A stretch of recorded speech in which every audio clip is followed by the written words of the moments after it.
I'm glad you asked the question. First time I met Laura, I actually didn't even know I met Laura. In high school, I had a bit of a soft spot for Dairy Queen, and I would go there and I was just enamored with the quality of food that was coming out of the kitchen. Little did I know that it was my sister-in-law, my future sister-in-law, that was the one making my burgers, my hot eats and cool treats. And many years later, I found out it was my sister-in-law. First sisterly memory of Laura. Probably just not one in particular that sticks out, but I think just her in general, just trying to be as cool as me and being my shadow. My first memory of Pete, grade 3 at Brooklyn Elementary, sweatpants pulled up to his armpits, digging in the dirt by himself. Pete and I met, we were working at the school cafeteria. So we both had the kitchen duty job, which is the worst job you could possibly have. I slept on the other side of the wall from Pete, and he had a bit of a habit of hanging up all of his medals above the bed, and so he would toss and turn at night and hear the clank, clank, clank, banging on the wall. You be quiet! And back and forth. So yeah, that's pretty good childhood memories. First memory of Laura showed that she was a real trooper. It was the first week of school at our new big school where all the kids from different elementary schools were coming together for the first time. And Laura was the first person from a different school that I invited back over to my house after school. However, I opened the front door and the first thing that happened was a basketball whizzed by my head and hit Laura straight in the face, thanks to my lovely young brother. I thought for sure that she would never come back over to my house and I would have no new friends for the rest of school, but she said yes the next time, so I knew we'd be friends for life. My first memory of Laura is in grade 7 at Rockridge, and she invited me over for after school play date. Oh my gosh, grade 7. And we were walking home and she said, "Have you ever just made something happen?" I was like, "I don't know what you mean." And she's like, "Well, I thought about something and then it happened." I was like, "Oh, no kidding." And I was like, "I like this chick, she can make shit happen." My favorite memory, lots of camping trips, lots of skiing trips, outdoors, lots of outdoors adventures, playing in the yard, making forts. My first memory of Laura would definitely be grade 7, moving to the big middle school at Rockridge. Probably got to know her, realized she was going to be one of my good friends at Yanny Bam's party at the beginning of the year. We were 2 of the most responsible ones there. Laura and I met. We lived in the same residence together, Hag Brown, which was a mature international student residence. Somehow the two of us got placed in there, I'm not really sure why. One of my first memories of Laura was walking from West Bay School to my house with my mom and a bunch of friends for one of my birthday parties, probably I was 5 or 6. And the whole way home, Laura sat right next to my mom, walked right next to my mom and kept saying, "As soon as I get there, I'm calling my mom, I'm going home, I'm not staying, I don't want to be here." The whole way home. So we met when we went on our res tour and I saw this cute blonde girl sort of amongst the hippies and international students and like mature grad students, and I thought, all right, I think I can be friends with her. And then I saw an Aritzia sweatshirt on her and I was like, yeah, this is good. Many won't know this, but in grade 6, West Bay School went off to the Flying U Ranch and Laura was part of a quartet called the Rowdy Ranchers, and we had a one hot single.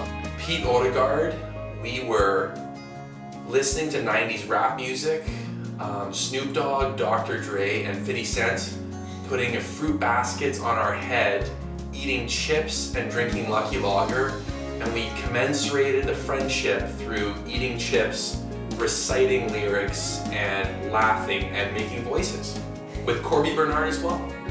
We are the Rowdy Ranchers, cause that's our cabin name. We are the Rowdy Ranchers, to us it's all a game. The cabins were cool, meaning cold, they were also very old.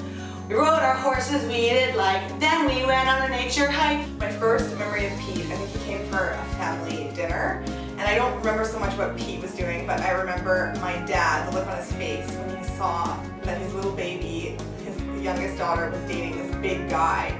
And it looked like his eyes were going to pop out of his head. And after Pete left, my dad turned to us all and he said, "Did you see that? He had arms like thighs." I was in the back of Laura's Jetta in Victoria, and we were going to a house party, and I just met Pete about 5 seconds ago. Laura was on my left, and Pete was on my right, and I was in the back, in the little sausage, in the back of the Jetta, and all of a sudden, Too Short Getting It came on, and I knew Laura was just gonna kill it the whole way to this party, and I was like, this is gonna be really interesting. What's gonna happen? Like, is Pete gonna be kind of freaked out? Like, what's gonna go on? And all of a sudden the song started and they both started just killing the lyrics at the exact same time. So I just stood back and let the chemistry win. It was awesome. Now let me holler at your partner, spit this game, bend your ear for a minute. Quit complaining about how you can't spin it, cause you ain't got it, you got what.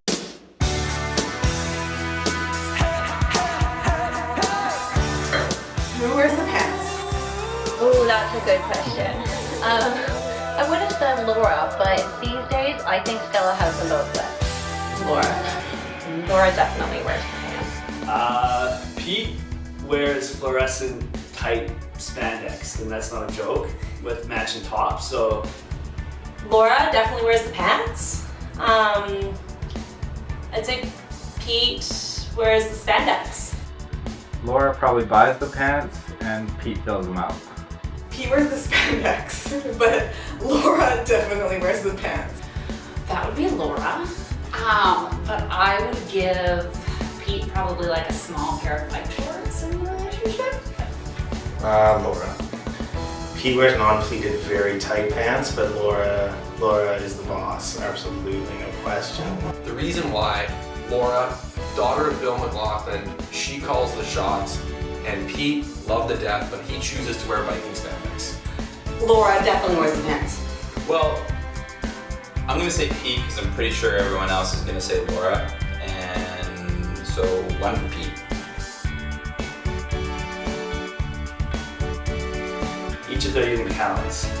He loves his Doritos, and he has a fine knowledge of strange European techno house music that will shock you with the facts and obscurity of those facts. Each of their unique talents.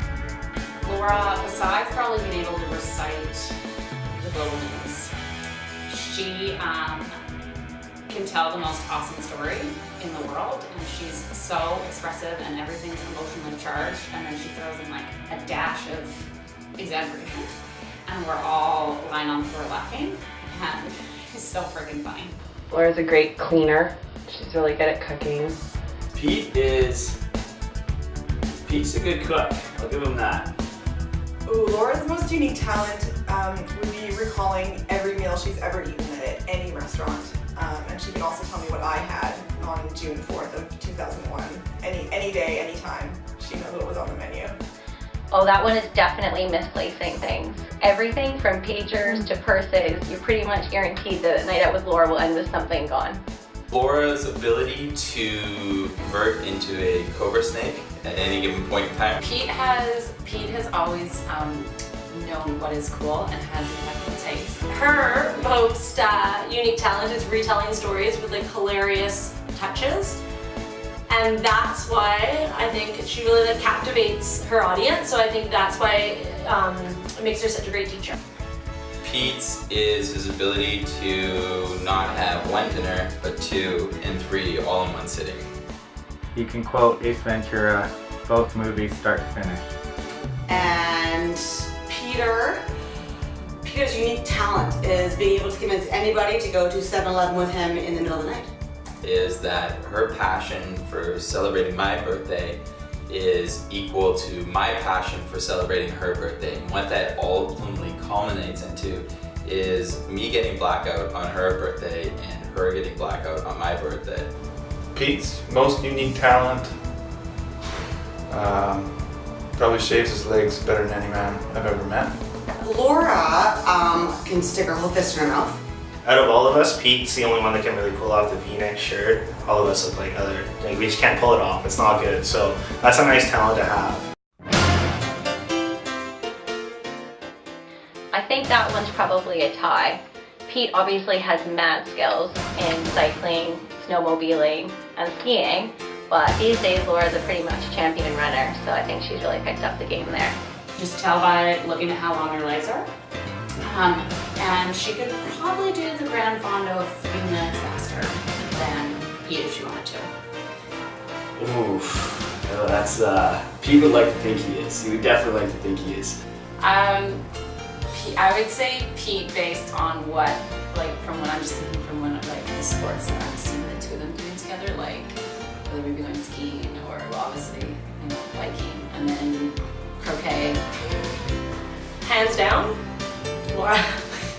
Both athletic in their own respects. Laura, prolific at dance. I would say Laura. Peter bikes, but they make those bikes so efficient these days. So I'd say definitely Laura. Pete, avid cyclist, hockey player, sport appreciator. Pete did win Athlete of the Year senior year at Highland Secondary School. So I'm going to say something nice and say Pete. Oh, Pete is pretty good on his bike, but Laura and I share a personal trainer, and we are pretty elite athletes, and she's run a half marathon, which is a big accomplishment. Well, I think the general consensus here will be that Pete is the athlete, but after playing a season of softball with Pete, I'd have to say Laura.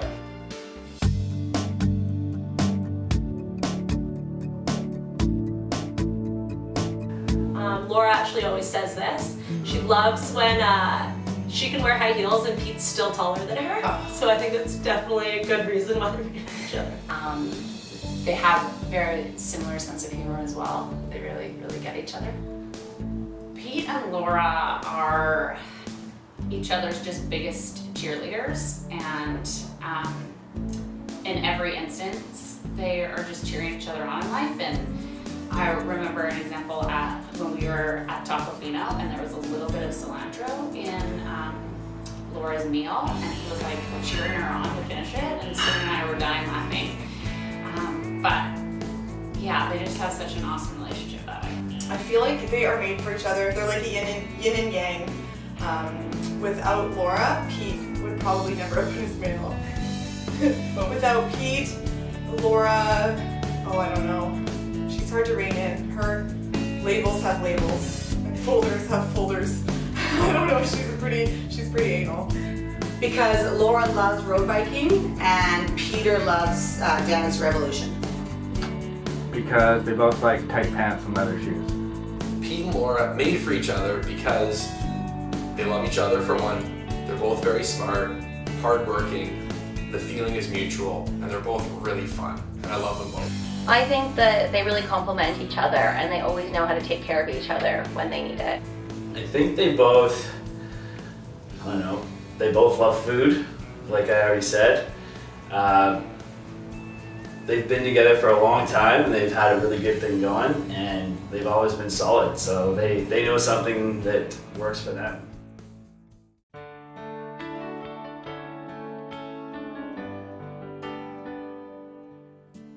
Travel and career success and lots of babies. Shoes and babies. The future looks like a lot of laughter, a lot of love, a lot of fun, super productive Sundays, Costco runs instead of the Super Bowl, and maybe a bit of tasteful bickering, but ultimately just a lot of love and fun. I picture dogs, babies, a wonderfully designed house, Children, happiness, yeah. Immediate future looks good, very steamy for tonight. Hopefully there's a little kid involved, and Pete can dress him up in no pleated khakis and no pleated pants. And 9 months from now, one of these. I would say evolution rather than revolution. I think that both of them have always been pretty clear about the big things that they've wanted for themselves and in their lives, and they're both well on their way on that path now. 2917 Altamont. The future looks good. The future looks very good, very bright. I'm seeing a mutually beneficial symbiotic relationships. I'm seeing them both being successful, happy, healthy, kids, and potentially, if Pete has his way, Dorito chips strewn across the floor in a very nice house that Pete has designed.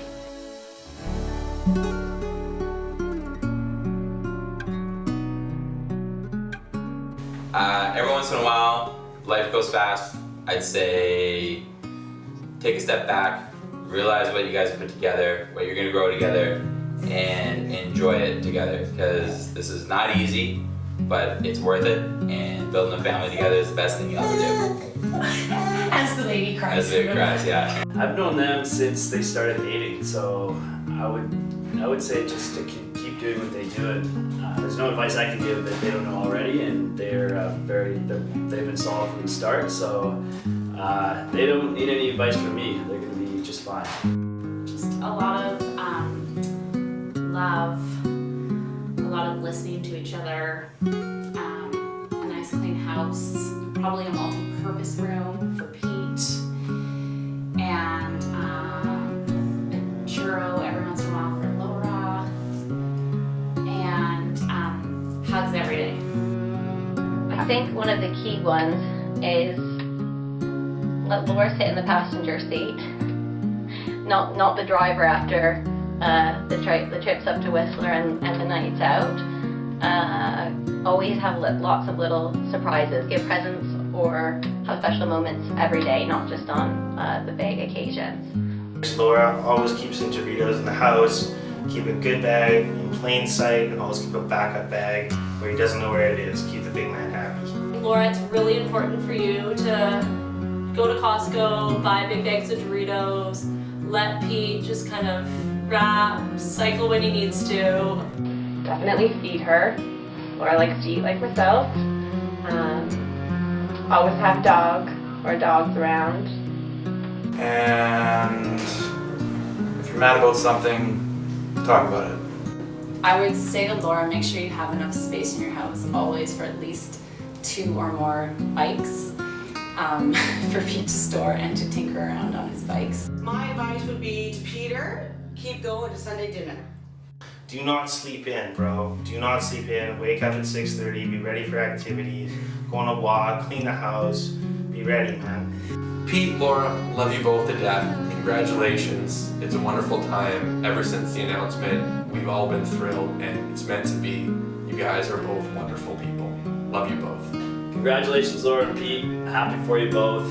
All the best. Congrats, Laura and Pete. I'm so excited for you. It's such a nice milestone for you guys to get married today, and I'm so excited to be a part of this special day. Congratulations, Laura and Pete. I love you both very much, and looking forward to all the adventures to come. Very happy for you guys. All the best. Pete, don't know how you did it, but good for you. And I wish you guys a lifetime of happiness. Take 4. Madeline and I would like to say congratulations to the 2 of you. On behalf of Madeline, Myrtle, Brooke, and myself, we could not be happier that you 2 are getting married. In particular, I could not be happier that Pete is becoming my brother-in-law. I think of you as a brother, and Laura, one day I will think of you as a sister as well. Baby, I've been searching like everybody else. Cheers. Congratulations to you both. Honored to be in your wedding party. Thank you very much. Congratulations, guys. I'm so happy for both of you. Love you both. Mwah. Cheers, guys. I'm so happy for you and love you both. Look forward to so many more great adventures together. Congratulations, Pete and Laura. I'm so thrilled to be a part of your special day, and I'm so excited for you guys and to see what the future holds for you. The 2 of you together are unstoppable. Laura and Pete are definitely made for each other. From the moment I met Pete, I could totally see them having a happy life together. They just seem really comfortable with one another, and I know they'll be happy. So don't you dare and try to walk away. I got my heart set on our wedding day. I've got this vision of a girl in white. Made my decision that it's you.